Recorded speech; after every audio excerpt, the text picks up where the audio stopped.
वडोदरा के कला दर्शन चौराहे के पास मुख्य मार्ग पर स्थित नटराज नगर के मकान नंबर 3 के परिवार के सदस्य किसी अन्य मकान पर गए हुए थे, जिसके चलते घर बंद था। सुबह जब परिवार वापस घर लौटा तो घर का मुख्य दरवाजा टूटा हुआ था, जिससे चोरी की आशंका जताई गई। परिवार की शिकायत के अनुसार घर से सोने चांदी के आभूषण सहित करीब 11 लाख रुपए मूल्य के सामान की चोरी हुई। घटना की सूचना मिलते ही पुलिस मौके पर पहुंची और जांच शुरू कर दी। पुलिस ने घटनास्थल का निरीक्षण कर सबूत जुटाने की कार्यवाही की।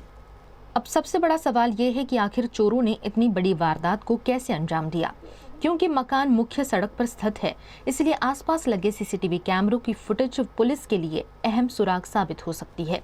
फिलहाल पुलिस सीसीटीवी फुटेज खंगाल रही है और अज्ञात आरोपियों की तलाश में जुटी हुई है। आज सवारे જ્યારે मम्मी पप्पाए घर खोल्યું अंदाजित 9:15 वागे ત્યારે આજે જારીનો જે નચુકો છે એ તૂટેલો હતો, એટલે પપ્પાને આઈડિયા આવી ગયો કે લગભગ કંઈક બનાવ બનેલો છે।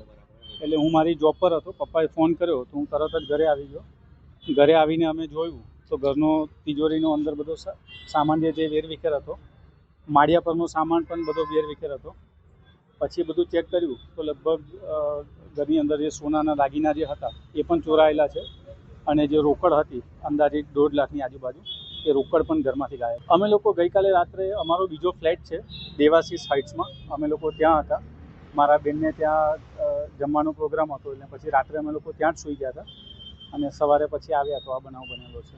આની જાણ થતાની સાથે હું 112 પર જાણ કરેલી હતી અને તરત જ પોલીસના અધિકારીઓ બધા આવ્યા, એમને જાણકારી લીધી છે બધી અને પાણીગેટ પોલીસ સ્ટેશનમાં પણ હું અરજી તો આપેલી છે।